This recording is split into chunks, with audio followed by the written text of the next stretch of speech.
ఇప్పుడు మీరు ఇక్కడ శనగ పంట అంత వేశారు కదా, ఇంతకు ముందు ఈ భూమిలో పంట వేసేటప్పుడు మొత్తం ఒక రకమే వేసేవాళ్ళ లేకపోతే ఏమైనా ఇంతకు ముందు ఒక రకమే వేసాం మేడం. ఈసారి కొత్తగా ఇది చేయాలని 4-5 వెరైటీలు వేసినాం. ఏమేమి వేశారు? ధనియాలు, సాసవులు, అలసందలు, పెసలు, అలసందలు ఇవన్నీ వేసినాం. ఇప్పుడు దీనివల్ల ఏమి నీకు లాభము? శనగగింజలు అయితే ఒకటే, వేరుశనగ అయితే ఒకటే ఉంటుంది. ఇవైతే 4-5 రకాల ఇన్కమ్ గానీ వస్తుంది. ఎట్లా వస్తుంది? ఒకటి ఇప్పుడు వేరుశనగ అయితే 4 నెలలు, ధనియాలు అయితే 3 నెలలకే అయిపోతుంది, అలసందలు అయితే నెల నుంచినే స్టార్ట్ అవుతాయి, పెసలు అంతే నెల నుంచే స్టార్ట్ అవుతాయి. ఇంకా కురాకులు అంటే ఇవి కానీ వెరైటీలన్నీ ఇచ్చేసినాము. ఓకే, ఇవన్నీ మీరు ఇంటికి వాడతారా లేకపోతే ఎట్లా? ఇంటికి వాడతాము, అమ్మేదానికి ట్రై చేస్తాం మేడం. ఫస్ట్ ఇంటికి అయ్యి మళ్ళీ మిగిలినవి అమ్మేయడానికి కానీ ఇచ్చేస్తాం. ఇది ఫస్ట్ టైం చేస్తున్నారా? లేదు, ఫస్ట్ టైమే ఫస్ట్ టైం చేస్తారు. ఎన్ని ఎకరాలు వేసారు మీరు? ఇట్లా 3 ఎకరాలు. 3 ఎకరాలు కూడా సేమ్ ఈ విధంగానే ఉంది. ఒకవేళ మీకు ఇప్పుడు ఈ కొత్తిమీర వచ్చింది కదా, ఒకవేళ ఇది వస్తే ఎన్ని కావచ్చు ధనియాలు మీకు? ఇవి వచ్చి ఒక 5-6 క్వింటాలు కావచ్చు. 5-6 క్వింటాల్ ధనియాలు రావచ్చు. మీ ఇంటికి కాకుండా మళ్ళీ మీరు అమ్ముకుంటారు. ఒక క్వింటా ఎంత పోవచ్చు రేటు మన మార్కెట్ లో? మామూలు కేజీ వచ్చి 100 రూపాయలు ఉంది మేడం. కేజీ క్వింటాల్ వచ్చి 10,000 పైన. అట్లయితే నీకు ఒక 5-6 క్వింటాలు అవుతున్నాయంటే నీకు అది ఎక్స్ట్రా ఆదాయం కదా. ఇప్పుడు సాసలు వేసినావు, సాసలు కూడా ఎంత కావచ్చు మీకు? ఒక రఫ్గా 50 కేజీలు కావచ్చు. 50 కేజీలు. మధ్య మధ్యలో టమాటా వేసినారు, మధ్య మధ్యలో ఆకు వేసినారు కదా, తోటాకు ఈ ఆకు కూడా వేసినారు మీరు. ఈ ఆకును కూడా మీరు బయట అమ్ముతారా లేకపోతే ఊర్లో ఎవరికన్నా ఇస్తారా?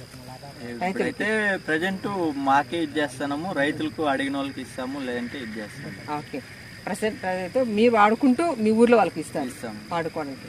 ఓకే, ఇది మంచి ఆకు, మంచి బలమైనటువంటి తాలింపు ఆకు మనకి. ఇది బయట అయితే మనకు దొరకడం కొంచెం కష్టం. మొత్తం అంతా కంపలు రాళ్ళు ఉన్నాయి. ఇదంతా కంపలు రాళ్ళు ఉన్న తర్వాత నా పేరు మల్లికార్జున, మా గుండ్లపల్లి.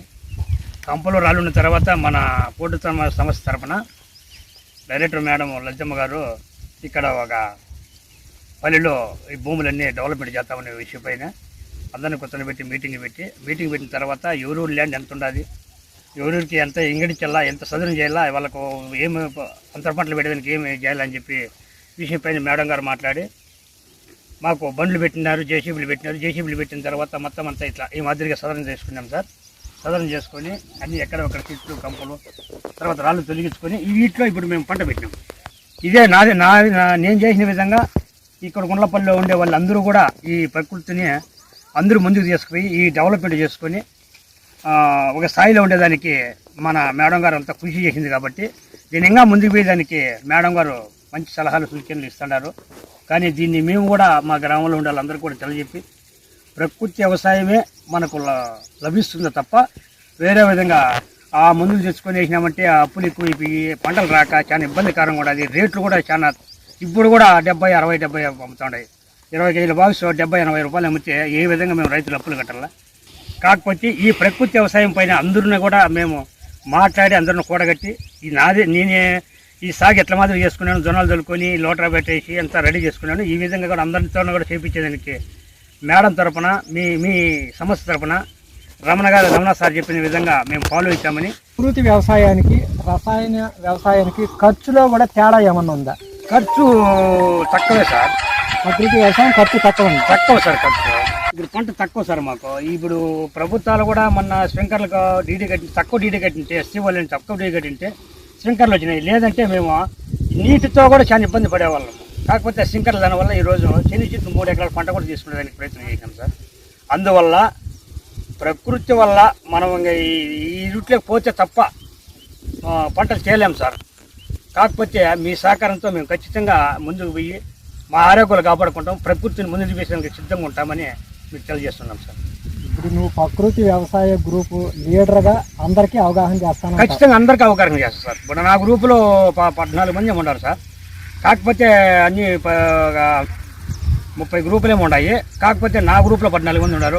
నాతో పట్టి మా వాళ్ళందరూ తక్కువ నీటితో ఎక్కువ పంటను ఏ విధంగా పండించాలి అనే దాంట్లో ఒక ఆదర్శమైనటువంటి రైతులుగా ఇక్కడ మల్లికార్జున ఉన్నారు. వాళ్ళ పొలంలో ఉన్నాం ఈరోజు. మల్లికార్జున, మీరు చెప్పండి, ఎందుకు మీరు స్ప్రింక్లర్ వేసి పంట పండిస్తున్నారు? దీనివల్ల ఏమి లాభం? మాకు ముందు అయితే కన్నా ఈ కాలువతో కట్టుకుంటాడమ్మా. కాలువలకు ఇడుచుకొని కట్టుకుంటే నీళ్ళు ఎక్కువ వస్తూ ఉంది. ఇప్పుడు సింకర్లో ఏదైనా సబ్సిడీ అంటే సింకర్లు రాపిస్తున్నాము. కాకపోతే ఇప్పుడు ఈ సింకర్ల వల్లనే ఇంత పంట తీసుకుంటాను, లేకపోతే పంట రాదమ్మా. మామూలుగా ఇప్పుడు ఆ నీళ్లు కట్టుకుంటే కన్నా అంతా ఒక 20 గుంటలు 15 గుంటలు కట్టి పంట పెట్టుకుంటే వాళ్ళము ఇవి ఎండాకాలంలో. కాకపోతే ఇప్పుడు సింకర్లు పెట్టుకున్నాం కాబట్టి 2 ఎకరాలు 3 ఎకరాలు పంట పెట్టుకున్నామ్మా. తక్కువ నీటితో 3 ఎకరాలు పంటని పండిస్తున్నారు.